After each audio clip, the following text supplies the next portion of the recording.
Hay ideas que se dicen expresamente y otras ideas que quedan entre líneas. Bienvenidos a un nuevo programa de Entre Líneas, en el que tenemos el gusto de haber sido recibidos por Inti Groneberg. Te damos las gracias por haber aceptado nuestra invitación para dialogar sobre algunos temas que sobre todo tienen que ver con la próxima consulta y el Yasuní, un tema crucial para el Ecuador.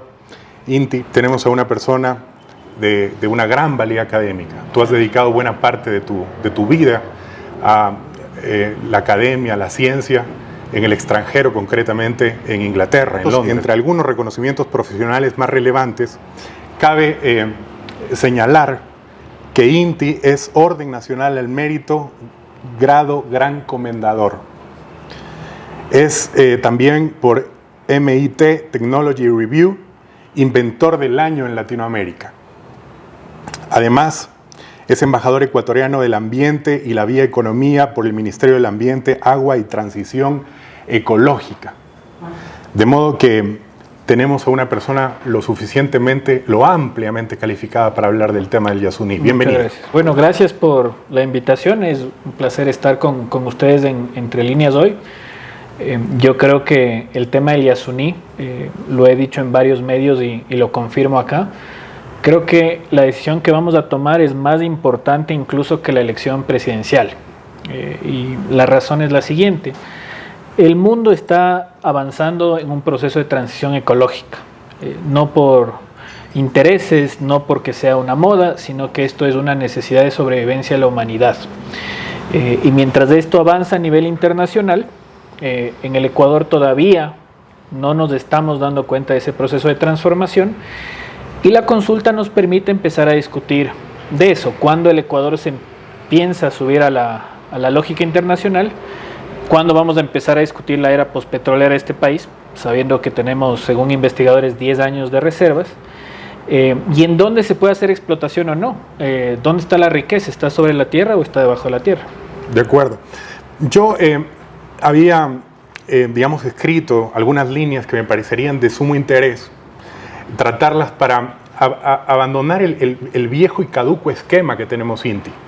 El extractivismo, el monoextractivismo, la dependencia que tiene nuestro Estado y nuestra sociedad de un recurso no renovable que no ha cambiado la realidad, el bienestar y la realidad social del pueblo ecuatoriano. Tratar el tema del desarrollismo contigo, puesto que desde los años 70, es decir, llevamos medio siglo, 50 años de extractivismo desarrollista, ¿no es cierto? Versus la economía verde. Esta alternativa propuesta, una alternativa productiva, yo la he denominado alternativa productiva, social y ecológica integradora. Correcto. Bueno, son temas muy interesantes, ¿no? Permíteme empezar por el tema petrolero. El Ecuador va ya 50 años inmerso en esta visión de un país explotador de petróleo y exportador. No ha logrado, como se hizo en otros países que han tenido este producto primario, encadenarlo productivamente. Nos quedamos en la explotación y en la exportación del barril. Otros países que empezaron en la misma fecha que el Ecuador, el caso noruego por ejemplo, no se quedaron solo en exportar barriles. Ellos diversificaron su matriz, empezaron a producir gasolinas, combustibles, siguieron a los siguientes niveles, que son ya el tema de derivados químicos para las empresas de producción de plástico, y así se siguió avanzando, y eso generó fuentes de empleo. De hecho, el reto de sociedades en desarrollo como el Ecuador es generar fuentes de empleo. Entonces, el petróleo en sí mismo nos dio recursos, pero no generó un encadenamiento productivo que nos permita generar fuentes de empleo. Y esto es desde el retorno a la democracia hasta la fecha, llegando a un punto en el cual el Ecuador es dependiente de este recurso, pero este recurso no está generando la cantidad de fuentes de empleo que se hubiese logrado si se daba este proceso como en otros países, ¿no?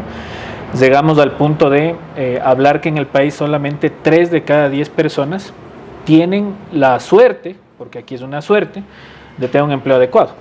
El resto de personas en realidad o en un trabajo inadecuado o en el desempleo, ¿no? Entonces, el petróleo en sí mismo, para el caso ecuatoriano, en 50 años no fue la solución para diversificar la matriz productiva.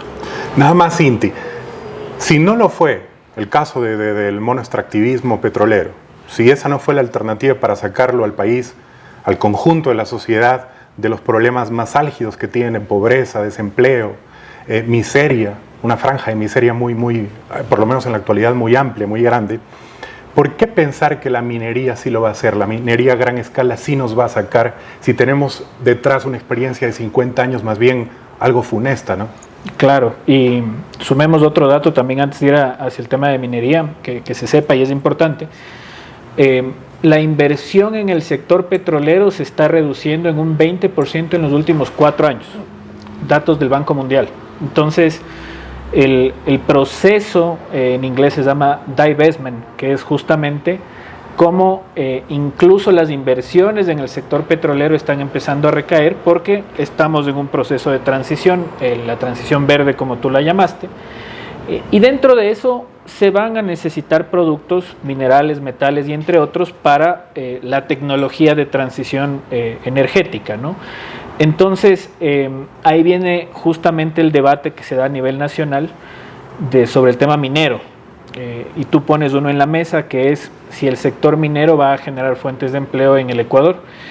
La respuesta es en tanto y en cuanto se encadene productivamente. Si solo nos vamos a dedicar a extraer los minerales, el ore que se conoce en inglés, no lo vamos a procesar. Hay ciertas empresas mineras en este país que se llevan la tierra con este material ore que se llama en inglés adentro antes de que se pueda dividir y generar los minerales y metales. Se lo llevan en camiones y lo procesan en otra parte del planeta. Entonces, en esa parte del planeta se generan fuentes de empleo.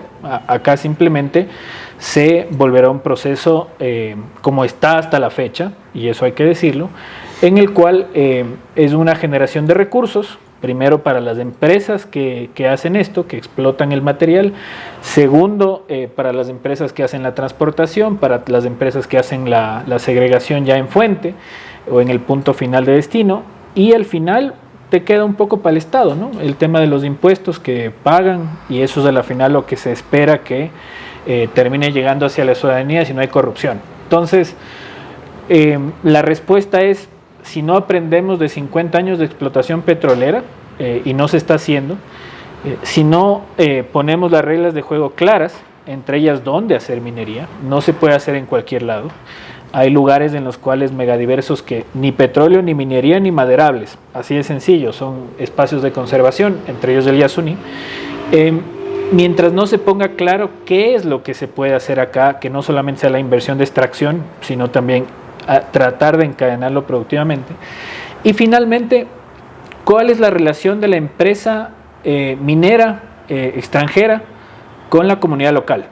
Si va a generar una dependencia paternalista como se ha hecho en la actualidad, en la cual... Sí, que el Estado concentre toda la... Y te pongo el punto, o sea, ¿qué hacen las personas de las comunidades en esas empresas? No ocupan cargos directivos. Así es. Lo que hacen es la necesidad del transporte, la necesidad de la comida, entre otras, y se vuelven dependientes de la industria. Y eso no es lo que se busca. Debería haber una relación diferente en la cual las empresas que están lucrando de ese sector ayuden a la movilidad social de las comunidades. Movilidad social si eran de los quintiles de menos recursos del país, que ayuden a que por lo menos deben hacer una clase media, claro, que haya una nueva forma de relacionamiento. Entonces son varios factores que se tienen que considerar para no cometer el mismo error. Si no, más de lo mismo a la final. Más de lo mismo, por supuesto. Precisamente, Inti, yo había hecho una reflexión sobre este tema. Decía, ¿por qué Ecuador desde su institucionalidad, su centralidad regionalizada, como la he denominado, los dos centros, los dos polos de poder económico y político, Quito, Guayaquil, vivió siempre de espaldas a nuestra Amazonía? En el desarrollismo extractivista, y ahora posiblemente también nos enfrentemos a que una nueva opción, la que estamos tratando, probablemente en caso de que este sea el camino, no viva de espaldas a una región que nos ha brindado gran parte de la riqueza nacional en la modernidad y que, como tú señalas, haga de estas poblaciones tan necesitadas de muchas cosas, de ingentes recursos, ¿no es cierto?, los haga protagonistas de la actividad. Sí. Anteriormente la extractiva, Pero si hoy, por ejemplo, tenemos que hablar, y ya vamos a abordar el tema del turismo, sean parte de esto, ¿no? Tengan una participación protagónica en el sector, ¿no? Correcto. Es algo que se discute poco acá en el país. El mundo viene de 4 revoluciones industriales. Estamos en el proceso de la cuarta. ¿Cuál era la premisa de las revoluciones antes de la revolución digital, que es la tercera? Era obtener y masificar el uso de recursos. Esa es la visión. Entonces, acaparar todos los recursos posibles. Y hay una razón también detrás. Antes de la primera revolución industrial, en promedio vivían 5 personas, nacían en una familia, fallecían 3 por causas de no tener acceso a medicinas, a ropa, porque no había procesos ni de obtener esos recursos, ni tampoco de repartirlos, ni de industrializarlos. Eso a la final es la industrialización. Y la tasa de mortalidad, el promedio de vida de las personas pre-revolución industrial era 45 años. Claro, bajísimo. Entonces, esa era la realidad y por eso no había un crecimiento poblacional, por justamente el modelo que existía. Entonces, sobre todo las 2 primeras revoluciones industriales, lo que hacen es la masificación de la obtención, de la producción y de la distribución de recursos. Eso hace que la tasa de mortalidad se reduzca a los niveles actuales. La población se aumente por 7 al modelo actual y sigue en crecimiento. Entonces, en general te da otro problema, que es en el que nos encontramos en la actualidad, que fue un proceso lineal, sigue siendo un proceso lineal, en el cual esa necesidad de obtener recursos no nos fijamos en qué consecuencias va a generar. Y esa nos lleva a la actualidad. En la actualidad, la tasa de destrucción de la biodiversidad nos va a llevar a un mundo en el 2050, si continúa, en el cual no va a haber espacio en el planeta Tierra que no haya sido intervenido por los seres humanos. Y eso va a exacerbar los efectos del cambio climático. Entonces, ahora el tema de tener un proceso, como tú lo llamaste, de producción dando las espaldas a los lugares megadiversos, porque de ahí era más complicado sacar recursos, excepto que sea petróleo, ya no es la condición actual. La condición actual es que la forma como vamos a combatir el cambio climático a nivel global es la economía verde.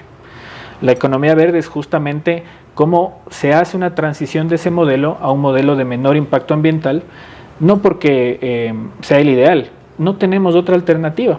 El día de ayer el presidente Biden en Estados Unidos decía justamente la preocupación expresaba de cómo el calentamiento de la temperatura del océano promedio cerca de Florida nos dice que puede haber temperaturas muchísimo más altas que años pasados y eso puede provocar muertes allá, ¿no? Entonces ya el presidente de Estados Unidos llamando a ver alternativas de mitigación.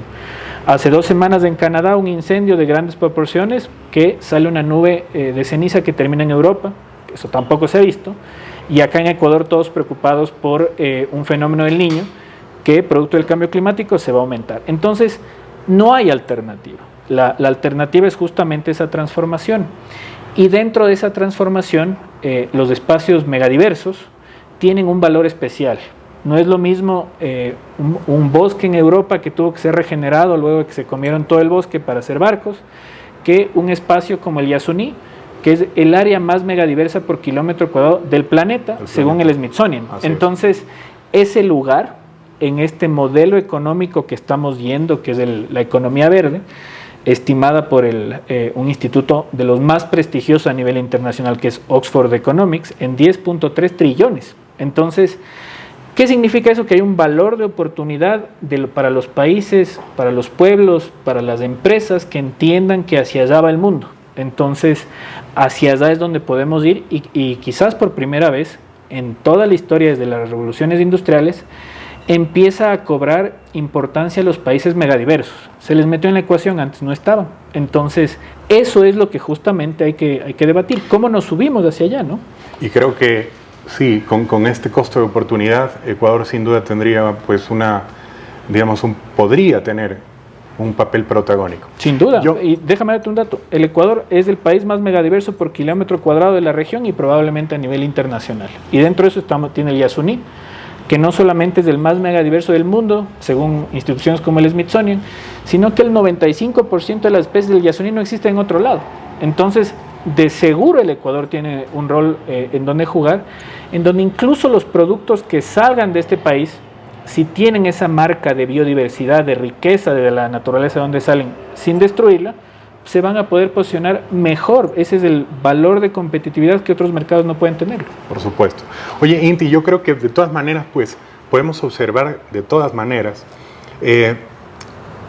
ver la realidad. O sea, no solamente esto exacerba el problema de polución en el mundo, sino el problema de ataque a la biosfera, a la megadiversidad, ¿no?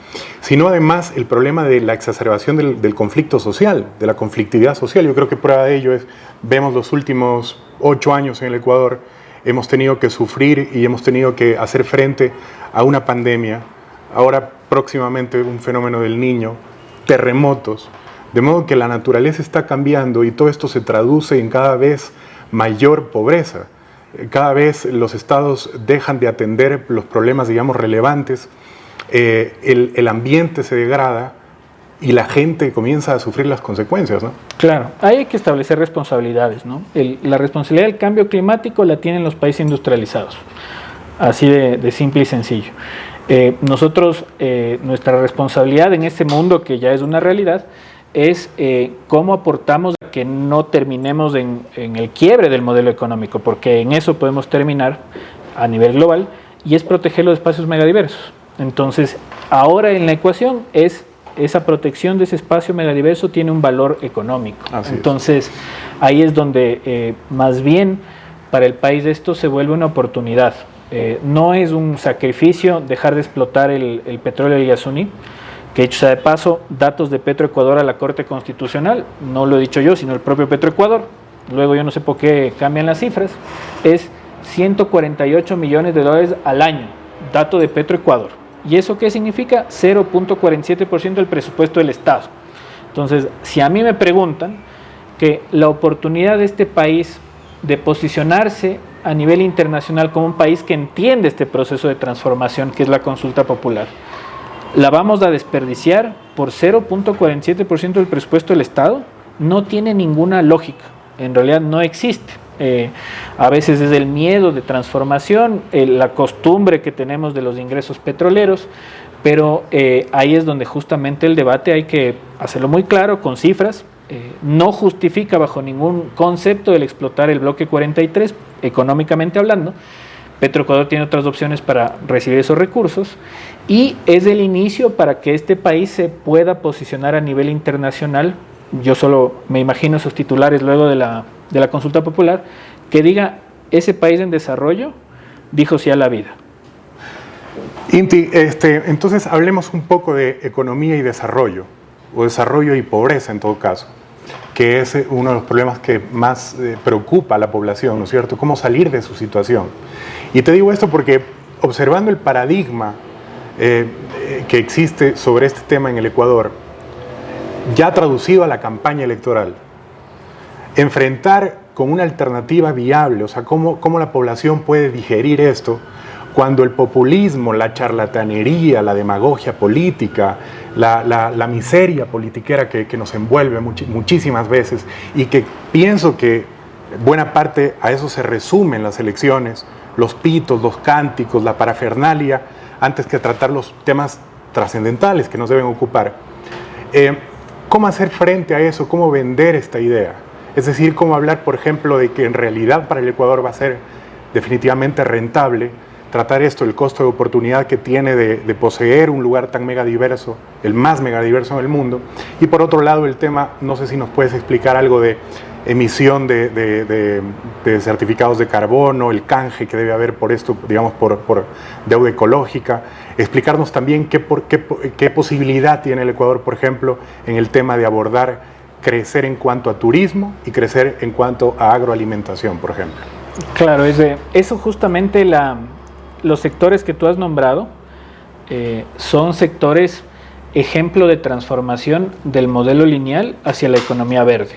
Entonces, cuando hablamos de un proceso de transformación de estas características, estamos hablando de que todo el proceso productivo global se va a transformar. Entonces, ¿cuál es el valor de oportunidad que nosotros tenemos? Te voy a empezar desde el sector petrolero. para que veamos que desde ahí se puede lograr. A partir de ahí. El sector petrolero de este país tiene una deuda, están con un tema incluso legal, que tienen que dejar de quemar gas natural en los 381 mecheros que tiene la Amazonía de este país. ¿Y por qué?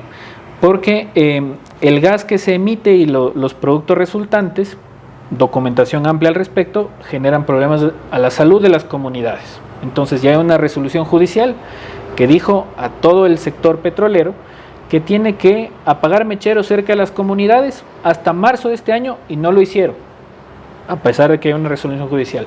Y de ahí al 2030 tienen que apagar todos los mecheros de este país. Entonces, están quemando gas natural que sale como un subproducto de la extracción de petróleo.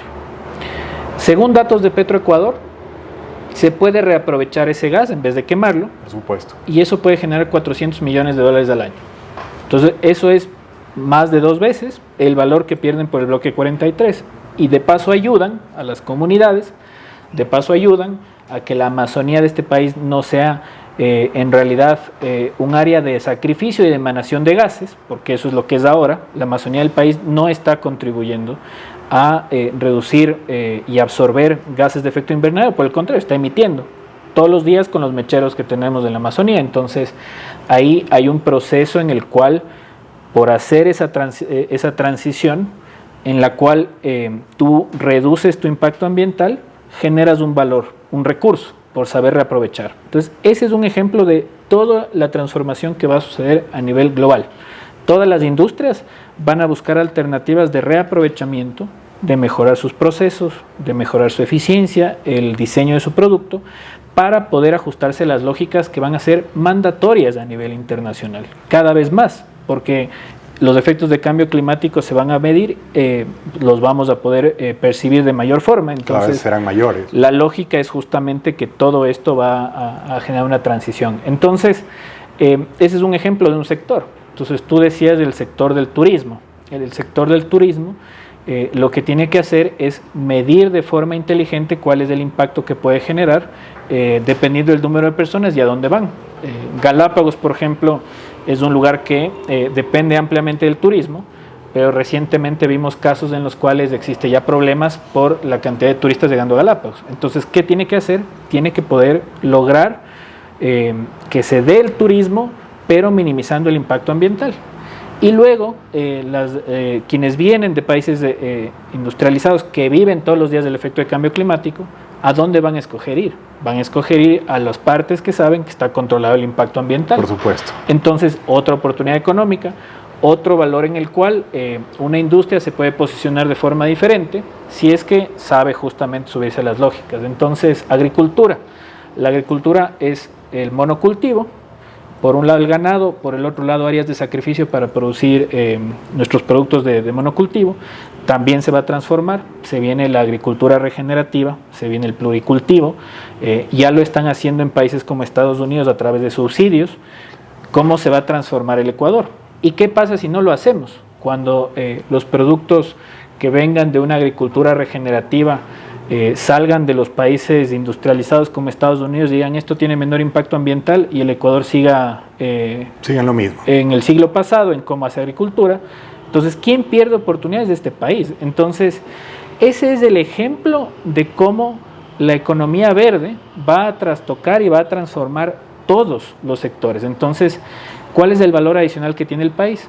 Que todo lo que se haga acá tiene, que nosotros digamos que tenemos menor impacto, que nosotros digamos que sabemos cómo producir, sabemos cómo generar turismo, sabemos cómo generar agricultura, sin que esto afecte al ecosistema megadiverso del Ecuador, tiene un valor adicional. Entonces ahí está la oportunidad de este país. Por supuesto. Traigo una propuesta que quisiera, Inti, que sea comentada por ti, como el experto que eres.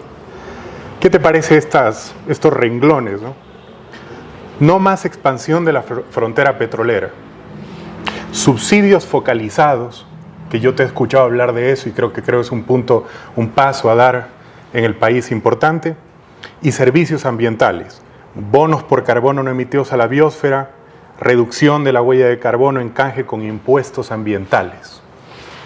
Bueno, vamos a las dos primeras, ¿no? El tema de la no expansión de la frontera petrolera es una necesidad, en tanto y en cuanto no se haga en lugares megadiversos. Ese es el punto importante de este factor, así es. Habrá que ver, según condiciones de mercado, cómo avanza el tema. Yo creo que el sector petrolero tenemos que empezar la transición. Habrá que ver cuál es el futuro de ese sector, cómo el conocimiento que tienen puede ser aplicado quizás en otras industrias. Eso es lo que está haciéndose a nivel internacional.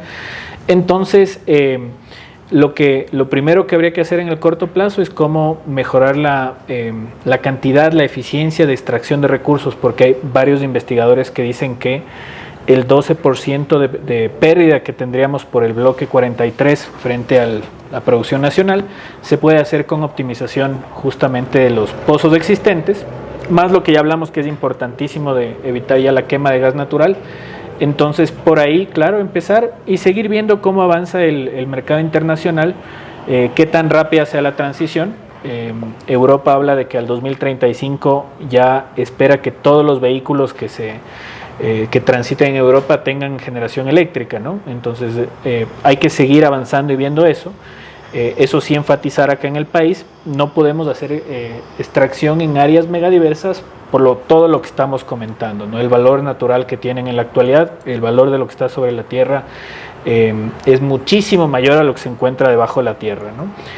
Segundo, en tema de focalización, sí, de hecho, investigadores, igual datos de la Academia Ecuatoriana, hablaban ya desde hace mucho tiempo de que en el tema de subsidios decían, todos sabíamos que el tema y sabemos que el tema de subsidios es que no son efectivos cuando no llegan a quien lo necesita, cuando son generalizados, entonces, y de hecho llegan a quintiles que no necesitan un subsidio. Entonces, la eliminación total no es una alternativa por el impacto social que genera, ya hay datos al respecto. Entonces lo que se hablaba es, incluso antes de haber liberalizado el valor del precio de la gasolina acá en el país y el diésel, se tenía que haber ido hacia un proceso de focalización. Esa era justamente la teoría económica académica al respecto. Entonces eso es lo que hay que llegar justamente a la focalización, porque esos recursos pueden ser usados en otros sectores, ¿no? Entonces, definitivamente. Porque hay quienes sostienen también, Inti, pues que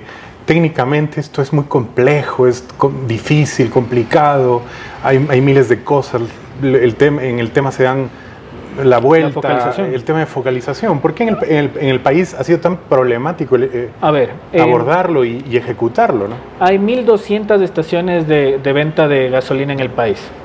Si todas esas estaciones de gasolina tienen un lector NFT, que es de los lectores que usamos ahora en por ejemplo, cuando compramos algo con tarjeta y uno le acerca el wireless y le saca la transacción, claro.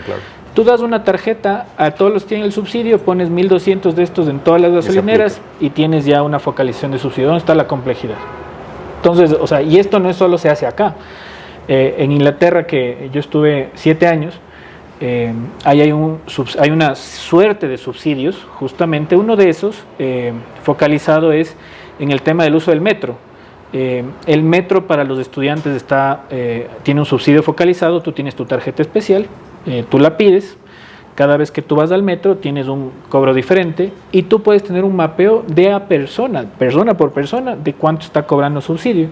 Si es que ves que hay un pico, te sale un fulano que en lugar de lo que sería el consumo promedio de combustible para un vehículo, claro, te sale 10 veces más. ¿Qué está haciendo? Está contrabandeando con subsidio. Claro. Entonces, que no se pueda es desconocimiento tecnológico. Esa es una de las funciones. Y a veces ideológico, porque también hubo una posición errada, y hay que decirlo en la CONAIE, de decir el subsidio tiene que ser inverso. O sea, tiene que ser quienes no lo tengan, lo aplican. Y eso en teoría no es lo correcto. Quienes tienen el subsidio tienen justamente su tarjeta para que tú puedas medir. Entonces, se puede... Tecnológicamente es absolutamente viable, lo hace el primer mundo. Por eso esa idea, Inti, digamos, precisamente creo que por la falta de tratamiento profundo, por la falta de tratamiento a fondo de los temas, es que se venden estas ideas fáciles, ¿no? Sí. Siempre en nuestra sociedad, en nuestro medio, la idea mafias, fácil. ¿no? Hay mafias y por detrás, supuesto, vamos a abordar el tema de corrupción. El tema de mafias, que unos que contrabandean. Sí, pues, cuando se establecen controles más estrictos, algún sector va a salir afectado, algún vivo, Entonces, tecnológicamente es muy viable, se puede hacer como lo menciono. El primer mundo, el mundo rico subsidia muchas cosas. ¿Por qué es tan satanizado en los países en vías de desarrollo el tema subsidio? ¿Por qué? Porque, digamos, podría parecer un antagonismo, ¿no? Es decir, como Inti, un científico, un académico y un activista por la defensa de la Amazonía, por la defensa de la megadiversidad nuestra, ¿cómo es que defiende una cosa como los subsidios, una palabra satanizada en el país? ¿No es cierto? ¿Cómo se puede defender esta idea? Pero la pregunta es, ¿qué cosas merece el país? O sea, ¿qué cosas la sociedad tiene que ver como resultado directo de toda la extracción petrolera? Si sabemos que en corrupción se ha desviado tanto, o sea, un país petrolero, su gente tiene derecho a tener recursos, por ejemplo, en este caso, combustibles subsidiados, por ejemplo. Es que lo hace todo el mundo. Todo el mundo. O sea, en Inglaterra, que es una democracia bastante liberal, económicamente hablando, así es. Estamos hablando que tienen acceso universal a la salud, eso es un subsidio. Claro. Tienen acceso en transporte focalizado, como le estoy mencionando, eso es un subsidio. Tienen también el tema de educación gratuita en educación secundaria, eso es un subsidio. La agricultura es altamente subsidiada en los países industrializados, entonces quien no entiende eso es ignorancia, ¿no? Entonces no nos vengan a decir que los países industrializados no usan subsidios, porque no es cierto. Y te doy un dato más. Silicon Valley se creó bajo la teoría de tasas y subsidios para que sea atractivo invertir. Entonces, y el primero que invirtió 20 años fue el sector público. Entonces, si no saben eso, están hablando con dogmas. Vienen a ponernos en la idea como que fuera una religión, cosas que son técnicas. Entonces hay que ver el histórico y en realidad esto es aplicable en cualquier parte del mundo. Subsidiar, focalizar a quien necesita, a quien más necesita, en un país con una tasa de pobreza tan alta, es lo lógico que se tiene que hacer, se tiene que hacer de forma inteligente. Además de la tan cacareada inversión, ¿qué otra forma tiene el Estado de incentivar la inversión extranjera, si no de algún modo proveyendo subsidios, incentivando un sector, digamos? No lo sé, porque ahí justamente viene hay que basarnos en los resultados. Datos del economista Vilma Salgado.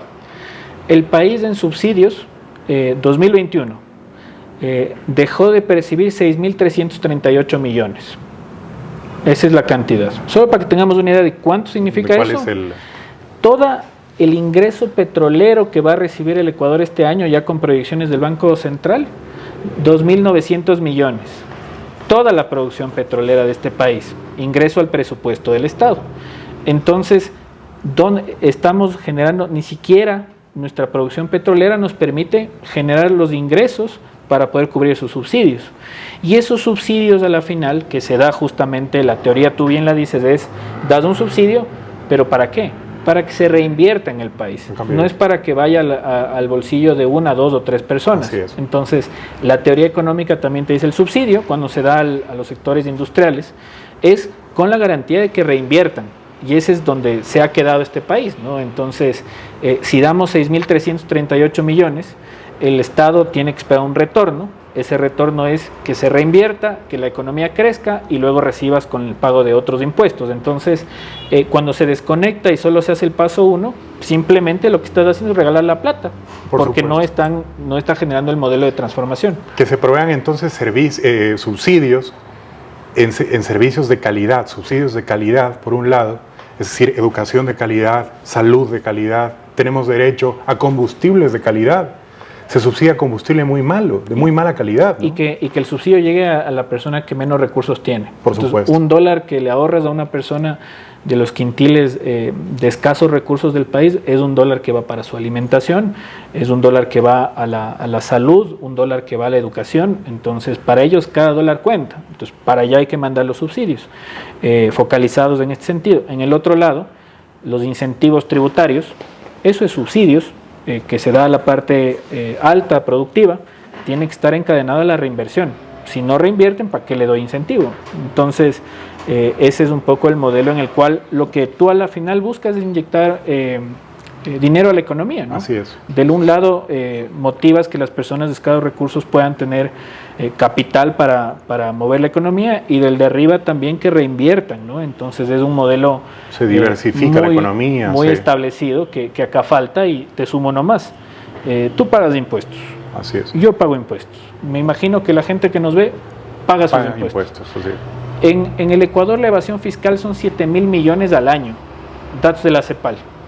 Estamos peleando... Otra arista de la corrupción. Estamos peleando por explotar el área más megadiversa del planeta, por 0.47% del Estado. Pero no queremos pelear por la evasión.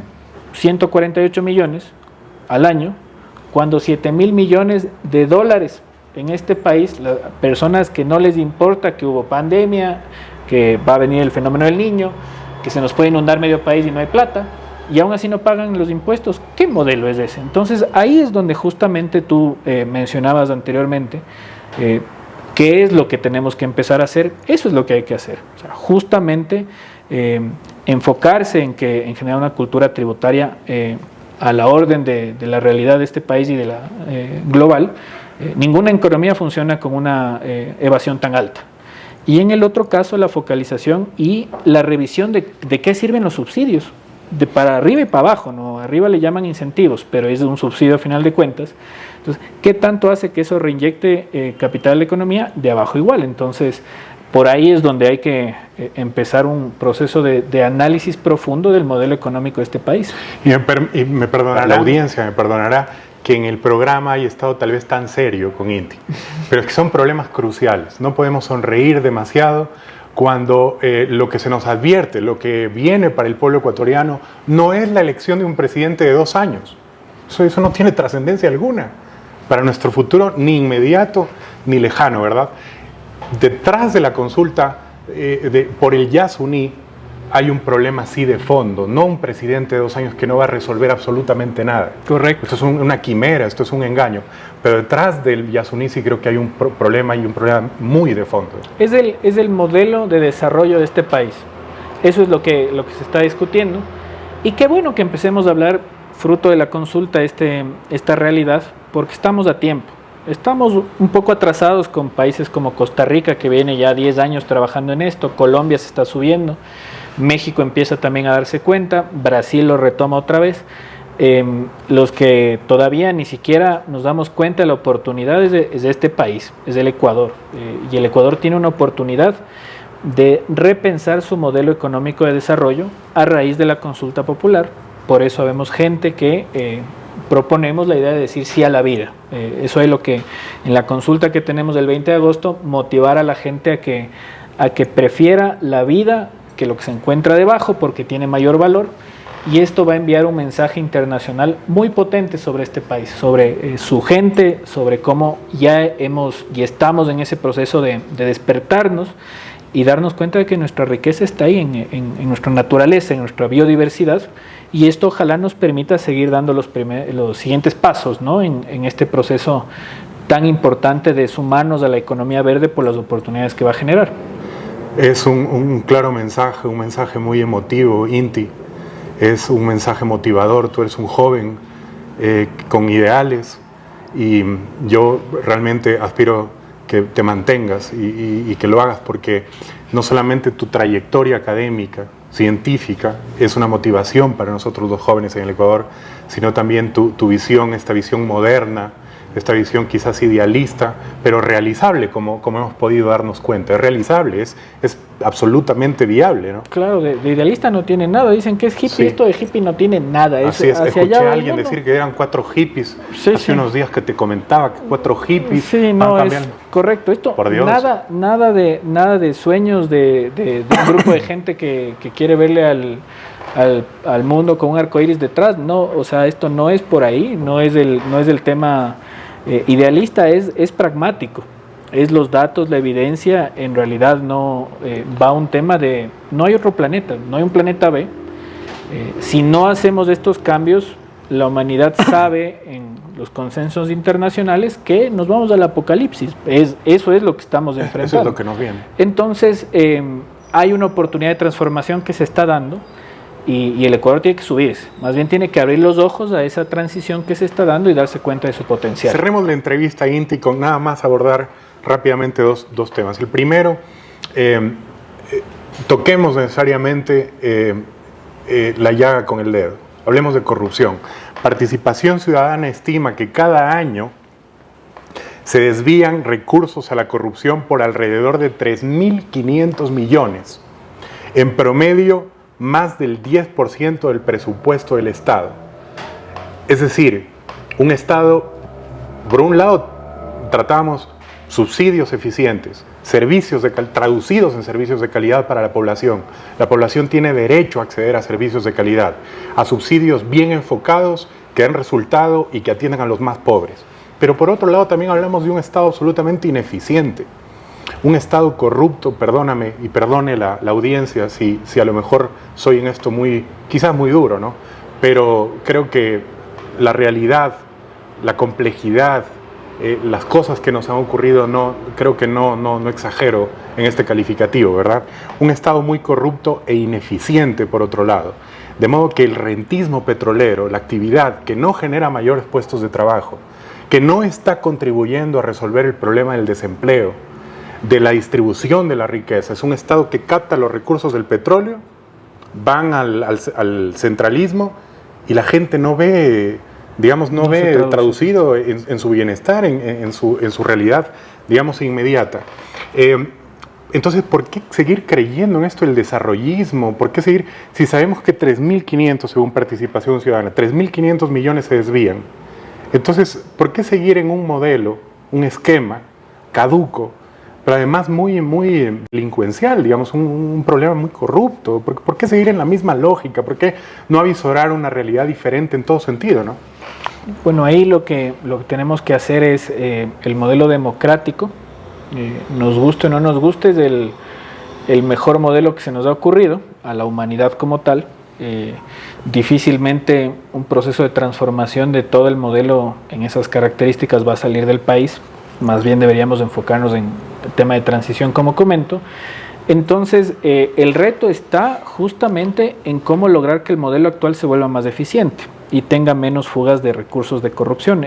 Tengo un buen amigo que estudió un doctorado en anticorrupción justamente en el University College London, que él discutimos de estos temas, y el tema es justamente el lograr que la corrupción no se vuelva algo normal, natural, y que se puede hacer, porque no es ese el caso, ¿no?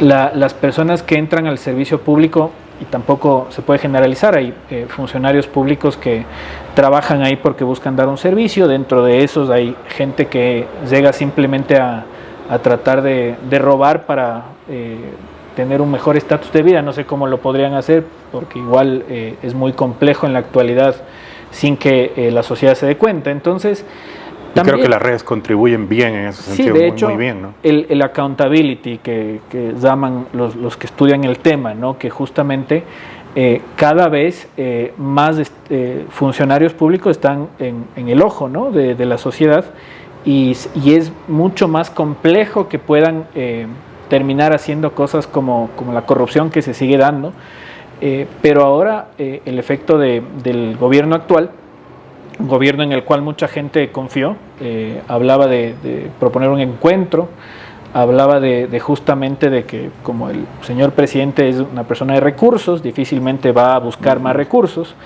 pero bueno, la verdad está ahí, ¿no? Y ya hemos visto esta película impresentable de sucesos. Sí, exactamente, entonces que te da cuenta de que se generalizó la corrupción. Entonces, ahí tiene que haber parte de esa transición, es que los partidos políticos primero dejen de ser vehículos electorales del candidato que asoma las 2 semanas antes porque salió chévere en ese rato, sino más bien de proponer modelos de desarrollo.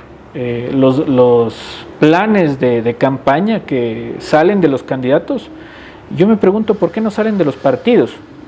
¿Qué producen los partidos? ¿Qué hacen? Porque de ahí deberían salir. Y los planes deberían ser el modelo del Partido Social Cristiano, por ejemplo, de aquí a 20 años, este es mi modelo de desarrollo. De la izquierda democrática, si de los 5 grupos que hay ahí terminan haciendo uno o se terminan acabando ahí, pero ¿cuál es el modelo socialdemócrata?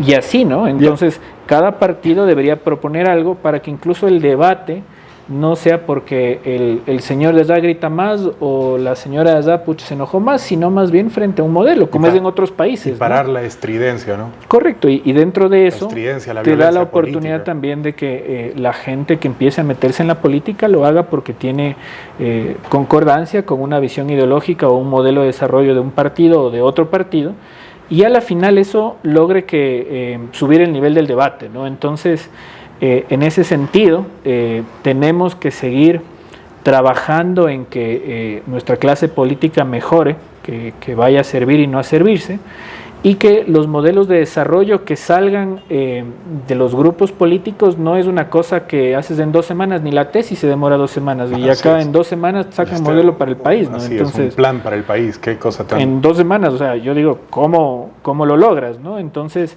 ir en el debate público justamente mencionando este tipo de cosas para obligarles a quienes entran en el tema electoral y político que vayan también en un proceso de mejoramiento, porque si no, esto se va a volver insostenible, ¿no? O sea, ¿qué tan bajo más podemos caer? Tenemos problemas de violencia, tenemos problemas de inseguridad, tenemos problemas de desempleo. Salió recientemente una estadística que uno de los peores países para generar trabajo y las condiciones de trabajo como tal es del Ecuador. O sea, ¿qué más nos puede asomar? Nos viene un fenómeno del Niño para que la clase política entienda que su responsabilidad es primero proponer, debatir en función de planes que sean a largo plazo y que salgan de los partidos, y del otro lado, que aprendan a dialogar. O sea, para eso es la política, pues. No es de estarse peleando como lo hacen o hacer arreglos bajo la mesa, sino ahorita en este modelo que viene, invitarles de hecho a los candidatos que gane quien gane, hagan un acuerdo de gobernabilidad transparente sobre la mesa, como se hace en otros países, se ha hecho cuando existen crisis y estamos en una crisis. Entonces, eso es lo que tienen que seguir trabajando, ¿no? Y creo que el fortalecimiento de la democracia también, bueno, tendrá que debatir el tema con miras al 2025, definitivamente la reforma, por ejemplo, al Código de la Democracia. Bueno, ese es otro tema que con gusto, Inti, podremos tratarlo más adelante. En todo caso, quería yo cerrar la entrevista agradeciéndote nuevamente Gracias igualmente. El recibimiento que nos has dado, la aceptación de esta entrevista. Quiero nada más cerrar con 2 datos y cifras reveladoras regionales, porque muchas veces hablamos de Europa, hablamos de realidades muy distantes y demás. Atención con esto. El Perú, que es una economía mayor a la ecuatoriana, ¿no es cierto?, tiene estimado para este 2023 recibir 2.5 millones de turistas este año. Más o menos representaría esto en la economía peruana 3.300 millones de dólares por ingresos, es decir, 17% más que en el 2022. Es un tema ligado al turismo que tiene que ver sobre todo además con 2 de sus potencialidades grandes, que es el tema gastronómico y el tema arqueológico, ¿no es cierto? Esta es una fuente oficial del Ministerio de Turismo del Perú, del MINCETUR. Y por otro lado, luego, Inti, te pediré que comentes ambas. Luego, por otro lado, Paraguay y Costa Rica, que son economías menores a la ecuatoriana, tienen el mayor crecimiento de bienes agroalimentarios para exportación de bienes agrícolas, con el 11.1% y el 14% respectivamente, frente a un pobre 1.9% de Ecuador. Y la fuente es del ICA 2021, que, levantó estas cifras entre marzo y julio del 2020 en plena pandemia. De modo que, Inti, en el ejemplo que hemos dado, en el sector turismo, en el sector agroalimentario, por ejemplo, vemos que los renglones del Ecuador son bajísimos. Correcto. Y que nuestros vecinos, es decir, las realidades inmediatas, están haciendo un gran trabajo en ese sentido. O sea, solamente revisar los 3.300 millones de ingresos por turismo que va a obtener el Perú nos habla de que centrarnos en el extractivismo es una cosa tan caduca, una dependencia que además no integra, como decíamos al inicio del programa, no logra integrar, no logra integrarla a la sociedad. Solo es un Estado paternalista que atiende y mal atiende las cosas, ¿no? Sí, has tocado un punto medular, que es justamente el concepto de diversificar la matriz, ¿no? Y esa diversificación se da de forma más pronta y más rápida cuando las sociedades se empiezan a reconocer y dar cuenta de sus potencialidades, ¿no? Perú explota dos, como tú bien comentas, pues, el tema arqueológico. El peruano es orgulloso justamente de sus orígenes pre-conquista española y han trabajado muchísimo, porque eso también es recursos, para poder encontrar lo que ellos han encontrado en la gastronomía también, en el turismo en sí mismo, y están avanzando hacia allá, porque eso al final genera una diversificación y una oferta de valor.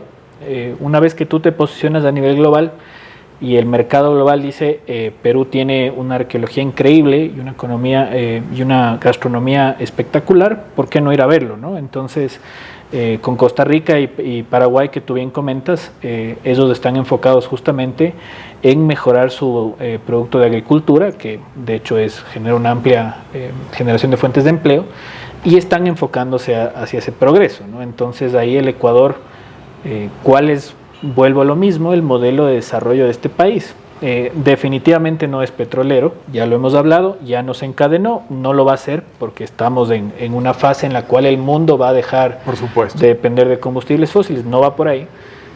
La minería, hablamos justamente los bemoles que puede tener y toda la discusión que hay alrededor, mientras que en su biodiversidad, en la capacidad que tiene este país de ofrecer experiencias no solamente a turistas, sino vender la experiencia del país hacia afuera, su diferencia de tener unas Islas Galápagos, de tener sectores como, antes de que se me vaya, como el Chocó Andino, que dicho sea de paso, quien no lo conozcas y viva en Quito, cerca, estamos a 1 hora y media. Estoy obligado a conocerlo.